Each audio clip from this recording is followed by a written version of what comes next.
right, welcome back to Real Men of Real Estate Radio Talk Show. My name, once again, is Curtis the Boss Doss. I'm your host. And again, I have an amazing guest in the studio. That is Steve Matley. And before the break, we were just chatting about my local area and how things are shaping up out there in Marietta, Temecula, and the outlying cities. So, Steve, what else did you want to know about my great area?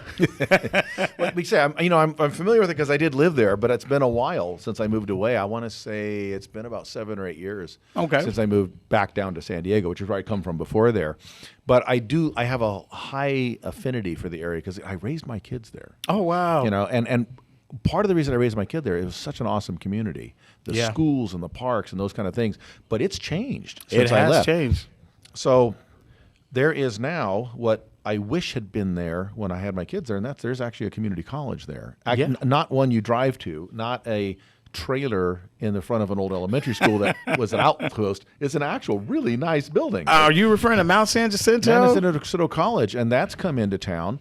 I see there's new car lots being built along the freeway. Those have been popping up along there. Mercedes-Benz. I see new restaurants have come into town that weren't there when I was there. The Cheesecake Factory? Yeah, the south end of town when I first moved there was the end of town where there was only 2 restaurants on that whole road, and now it is a whole different town. What amazed me about Temecula, it's 3 different cities depending on which road you're on. Exactly. So I'm curious, Curtis, where do you see the future of that going? Is this a bright, continually growing future for Southwest Riverside County, and how does that fit all those little cities that kind of are all little sister cities of each other? I think the future is really bright for Temecula. I do believe, and you mentioned this earlier, Temecula is kind of all built out because, it's been around longer than the other cities. Temecula founded in 1989, Marietta in 1991.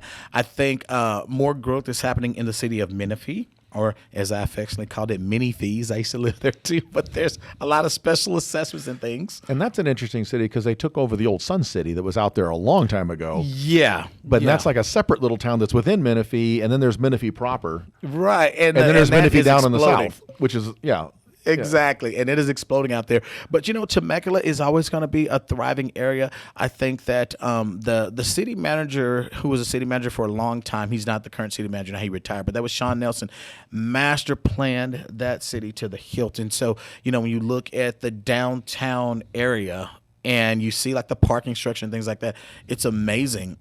Right now, prices are going through the roof because it's a seller's market. So I'd say the median sale price in Temecula, and arguably, depending on who you ask, between $700,000 to $900,000 for a tract home, which is mind-blowing. 15 years ago, 20 years ago, if you'd have said that, people would have said, what are you smoking? Yeah, and for a tract home, exactly. Yeah. So median sale price is going up. And then because of Temecula being built out, you're seeing almost like the ripple effect from like an atomic bomb. So Marietta's median prices are going up. So are Menifee and Wildomar and the surrounding areas.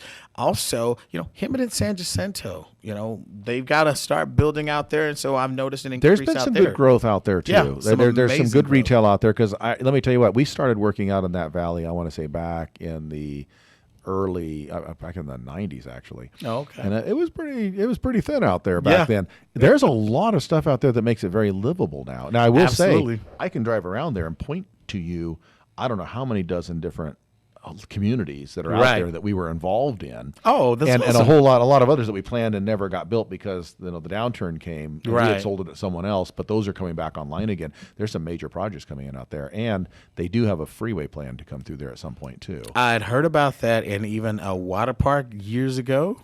Yeah. So, things are growing. Temecula, Marietta, I think future looks extremely bright for them.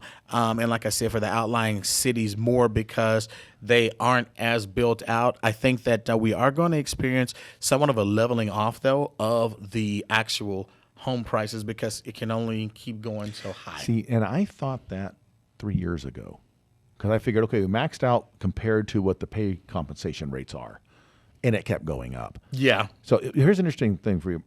Did you know that Riverside County and San Bernardino County, what they call the Inland Empire, do you know if that was its own state, it would be the 24th largest state in the country? That means that area is larger than over half the states in this country. That's good to know. It is. When you add all those people up, it's the size of a large city. That's amazing. Well, I'll tell you, for those out there that are listening that are looking for a place to call home in Murrieta and Temecula, I highly encourage you. Get out there, find an amazing realtor. I'd like to say that I'm one of those and I can help you out. And so if you are looking to buy or sell, once again, my name is Curtis the Boss Doss, and you can reach me at 951-282-SELL. That's SELL. Again, 951-282-SELL. And those letters stand for 7355. And the best part, it's not just about real estate. It's about anything in the area you can answer the questions about. Absolutely. Or make up an answer. No, I'm kidding.